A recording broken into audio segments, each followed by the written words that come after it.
ನಮಸ್ತೆ ಸ್ನೇಹಿತರೆ, welcome back to Shruti YouTube channel. I hope ನೀವೆಲ್ಲ ಚೆನ್ನಾಗಿದ್ದೀರಾ ಅಂತ ಅಂದ್ಕೊಂಡಿದ್ದೀನಿ. ನಾನು ಕೂಡ ತುಂಬಾ ಚೆನ್ನಾಗಿದ್ದೀನಿ. ಸ್ನೇಹಿತರೆ, ಯೋಗ ಮುದ್ರೆ ಡೇ 4. ಇವತ್ತು ನಾನು ವರುಣ ಮುದ್ರೆ ಬಗ್ಗೆ ತಿಳಿಸ್ಕೊಡ್ತಾ ಇದ್ದೀನಿ. ವರುಣ ಮುದ್ರೆನ ಜಲಮುದ್ರೆ ಅಂತ ಕೂಡ ಹೇಳಲಾಗುತ್ತೆ. ಸ್ನೇಹಿತರೆ, ಈ ವರುಣ ಮುದ್ರೆ ಮಾಡೋದ್ರಿಂದ ನಮ್ಮ ದೇಹಕ್ಕೆ ಸಿಗುವಂತಹ ಪ್ರಯೋಜನಗಳೇನು? ವರ್ಣ ಮುದ್ರೆಯನ್ನು ಮಾಡೋದ್ರಿಂದ ನಮ್ಮ ಚರ್ಮದ ಶುಷ್ಕತೆಯನ್ನು ಹೋಗಲಾಡಿಸಿ ಮೃದುತ್ವ ಹಾಗೂ ಹೊಳಪನ್ನು ಕಾಪಾಡುತ್ತದೆ.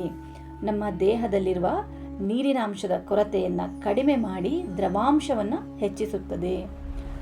ರಕ್ತ ಸಂಚಾರವನ್ನು ಸುಗಮಗೊಳಿಸಿ ರಕ್ತವನ್ನು ಶುದ್ಧಿಗೊಳಿಸಿ ಚರ್ಮಕ್ಕೆ ಸಂಬಂಧಿಸಿದ ಕಾಯಿಲೆಯಿಂದ ನಮ್ಮ ದೇಹವನ್ನು ರಕ್ಷಿಸುತ್ತದೆ.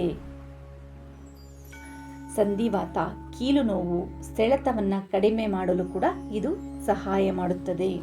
ನಮ್ಮ ದೇಹದ ಕಾಂತಿಯನ್ನು ಹೆಚ್ಚಿಸಿ ಮುಖದ ಮೇಲೆ ಬರುವಂತಹ ಸುಕ್ಕುಗಳನ್ನು ಇದು ಕಡಿಮೆ ಮಾಡುತ್ತದೆ. ಸ್ನೇಹಿತರೆ, ಸಾಮಾನ್ಯವಾಗಿ ಈ ಡಸ್ಟ್ ಅಲರ್ಜಿಯಿಂದ ಒಣಕೆಮ್ಮು, ಕಣ್ಣೂರಿಂತಹ ಸಮಸ್ಯೆಗಳಿದ್ದಾಗ ಒಂದು 10 ನಿಮಿಷ ವರುಣ ಮುದ್ರೆಯನ್ನು ಮಾಡಿ ತಕ್ಷಣವೇ ಪ್ರಾಣ ಮುದ್ರೆ ಮಾಡೋದ್ರಿಂದ ಈ ಥರ ಸಮಸ್ಯೆಗಳು ದೂರ ಆಗುತ್ತದೆ. ಸಾಮಾನ್ಯವಾಗಿ ಬೇಸಿಗೆಗಾಲದಲ್ಲಿ ಬಿಸಿಲು ಹೆಚ್ಚಾದಾಗ ಡಿಹೈಡ್ರೇಷನ್ ಆಗಿ ತಲೆ ಸುತ್ತ ಬರುವಂಥ ಸಮಸ್ಯೆಗಳನ್ನ ನೀವು ನೋಡಿರ್ತೀರ. ಇಂತಹ ಸಮಯದಲ್ಲಿ ಯಾರು ತಲೆ ಸುತ್ತ ಬಿದ್ದಿರ್ತಾರಲ್ಲ ಅಂಥವರ ಕೈಯಿಂದ ಈ ವರುಣ ಮುದ್ರೆಯನ್ನು ಮಾಡೋದ್ರಿಂದಾಗಿ ಸ್ವಲ್ಪ ಹೊತ್ತಲ್ಲೇ ಅವರಿಗೆ ಪ್ರಜ್ಞೆ ಮರಳಿ ಬರುತ್ತದೆ.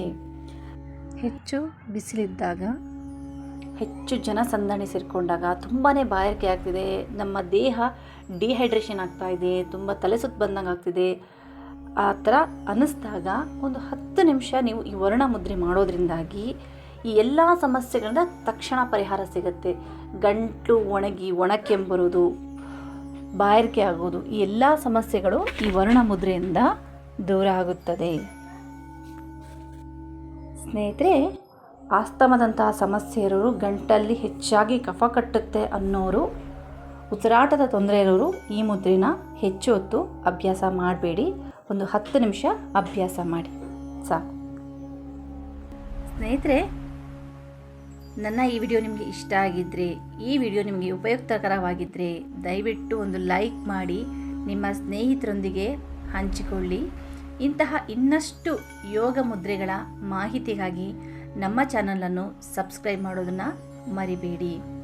ಮುಂದಿನ ವಿಡಿಯೋದಲ್ಲಿ ಮತ್ತೊಂದು ಮುದ್ರೆ ಬಗ್ಗೆ ತಿಳಿದುಕೊಳ್ಳೋಣ. ಧನ್ಯವಾದಗಳು.